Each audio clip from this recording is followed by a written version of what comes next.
Donc construire, ça veut dire avoir des projets ensemble. Vous en aviez, j'imagine. Oui, beaucoup. À partir de quand vos routes ont divergé? Alors, j'ai pris conscience.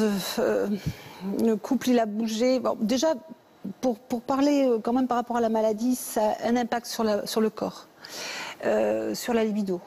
Je vais être franche, c'est important. On ne réagit plus de la même façon et on n'a plus la même envie de notre corps ne réagit plus pareil.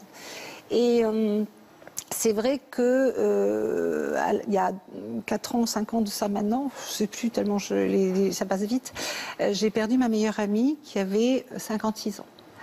D'un cancer? Alors non, elle a fait une embolie pulmonaire, ça a été brutal.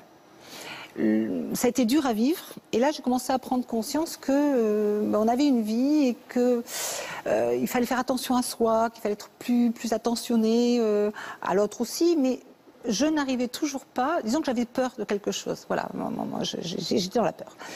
Et puis il y a 2 ans, ça fera 2 ans, j'ai perdu ma sœur aînée qui est morte d'une crise cardiaque après des épreuves épouvantables et ça a été un choc. Elle avait mon âge aussi, 56 ans.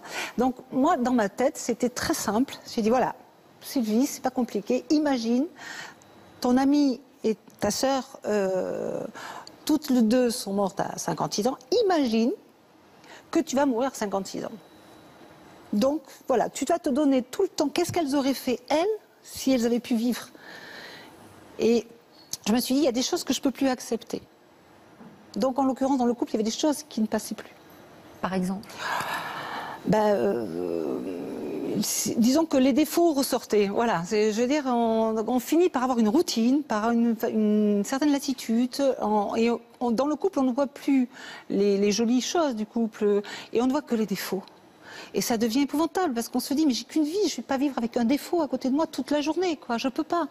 Donc j'essaie de reconstruire, j'essaie de me dire, mais Sylvie, c'est pas bien. Vous en parliez avec lui? Vous dialoguiez beaucoup? Oui, on dialogue, oui, on a beaucoup dialogué, mais enfin disons que c'est plutôt des monologues. Ouais, c'est ça. Je me sentais seule. C'est souvent ça, en fait, c'est le fait de se sentir seul en couple qui pousse à prendre ce genre de décision. Ben oui, parce que c'est plus terrible de vivre des épreuves seul avec quelqu'un à côté qui est censé vous soutenir que de les vivre vraiment seul. Parce qu'effectivement, on est dans une attente et c'est douloureux de savoir qu'effectivement, il n'y a pas ce soutien dont on a besoin. En plus, les épreuves que vous avez traversées, c'est tellement identifiant aussi pour vous. Ça vous renvoie à votre propre vie et vous l'avez très bien dit, de dire est-ce que c'est ça que j'ai envie de vivre ?